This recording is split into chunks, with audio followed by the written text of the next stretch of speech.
સહજાનંદ ગુરુમ ભજે સદા. ઈષ્ટદેવ ઉપાસ્ય હરિકૃષ્ણ મહારાજ એમના ચરણોમાં વંદન. વ્યાસપીઠ પર બિરાજમાન થઈ સુંદર મજાની કથાનું જેમણે આપણને રસપાન કરાવ્યું છે એવા પરમ પૂજ્ય શાસ્ત્રી સ્વામી નારાયણચરણ સ્વામી, સત્સંગ મહાસભાના પ્રમુખ પૂજ્ય નવતમ પ્રકાશ સ્વામી આદિ તમામ બ્રહ્મનિષ્ઠ સંતોના ચરણોમાં વંદન સાથે સર્વે ભક્તોને ભાવથી જય સ્વામિનારાયણ. ભગવાન સ્વામિનારાયણ કહે છે, હું તો તમ કારણે રે આવ્યો ધામ થકી ધરી દે. ભગવાન સ્વામિનારાયણ આ લોકમાં પ્રગટ થયા એટલું નહીં, આ લોકમાં આવી મારા અને તમારા કલ્યાણને વાસ્તે થઈ અને મોક્ષનો ધોરી માર્ગ જે હતો એ શરૂ કર્યો. અને એ મોક્ષની પરંપરા, એ કલ્યાણની પરંપરા એને આજે આવા સંતોએ અવિરતપણે એ પરંપરા ચાલુ રહે ને એવા કાર્યો, એવા દિવ્ય સત્સંગના આયોજનો એ અત્યારેથી કરવામાં આવે છે.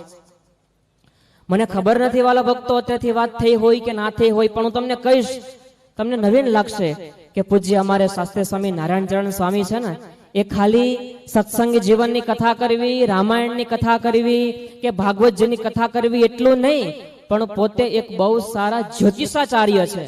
બહુ સરસ એમને જ્યોતિષનું ઊંડું જ્ઞાન છે, એની ઉપર બહુ સુંદર મજાની એ થીસીસ લખીએ છે. અને હવે તાલી પાડવાની વાત હવે એ છે કે જ્યોતિષાચાર્ય તો ઘણા છે સમાજની અંદર, પણ આ અમારે એક એવા સ્વામીજી છે કે સામે કોઈ જીવ બેઠો હોય અને એ જીવના હાથની અંદર એ દુઃખની રેખા હોય, એ આપત્તિની રેખા હોય, એ મુસીબતની રેખા હોય, તો એ જીવને પોતાની સામે બેસાડી અને પોતાની વાણીના પ્રભાવથી લઈ, પોતાના જ્ઞાનના પ્રતાપથી લઈ અને એ જીવને દુઃખમાંથી પરમેનન્ટ મુક્તિ અપાવે ને એવી તાકાત એ અમારા પૂજ્ય નારાયણચરણ સ્વામીમાં છે.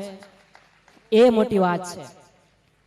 આજે નવતમ પ્રકાશ સ્વામી આ બધા સંતો આટલા દિવ્ય આયોજન કરતા હોય ત્યારે બ્રહ્માનંદ સ્વામીના શબ્દો યાદ કરીશ. બ્રહ્માનંદ સ્વામી એમ કહેતા કે વાઘા અને ગચરકો એમાં તમામ પ્રકારના વાદ્યો આવી જાય, સિંગ સરાળી અને પોપટો એમાં તમામ પ્રકારના ધાન્ય આવી જાય, ગંગા યમુના સરસ્વતી એમાં તમામ પ્રકારના એ નદીઓના સ્નાન આવી જાય. એવી જ રીતના ભગવાન સ્વામિનારાયણે આ દેવને પ્રસ્થાપિત કર્યા ત્યારે એમ કહીએ એ લક્ષ્મીનારાયણ દેવ, હરિકૃષ્ણ મહારાજ અને મદન મોહનજી મહારાજ એમાં મારા અને તમારા તમામ તીર્થો આવી જાય. એથી મોટી આપણા માટે બીજી વાત નથી. અને એ જ વાત એ મુક્તાનંદ સ્વામીએ અહીંયા ગામડે ગામડે ફરી અને સ્વામીએ જીવના અંતરમાં વાતને દ્રઢ કરાવી છે. સ્વામી કહેતા 68 તીર્થ ચરણે કોટી ગયા કાશી.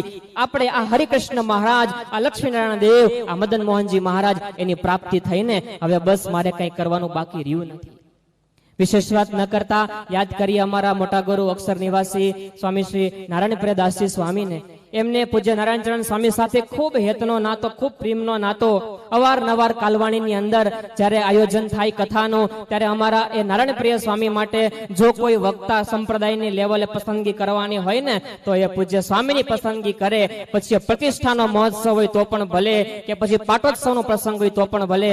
આજે અમારા કાલવાણીથી મોટા ગુરુભાઈ પૂજ્ય કૃષ્ણ પ્રિય સ્વામી પધાર્યા છે. એમના પણ અંતરમાં ભાવ હતો કે બસ ત્યાં જઈ અને પૂજ્ય સ્વામીની કથાનો શ્રવણ કરવો છે, લાભ લેવો છે. આવો વિશેષ વાત ન કરતા ભગવાનના ચરણોમાં પ્રાર્થના કરીએ કે આ ઉત્સવમાં જેમને પણ સેવા કરી છે એ સૌનું મંગલ થાય અને અવિરતપણે આપણને આ સંતોનો સમાગમ દિવ્ય લાભ છે એ પ્રાપ્ત થતો રહે. એટલી વાત સાથે બોલો સ્વામિનારાયણ ભગવાનની જય.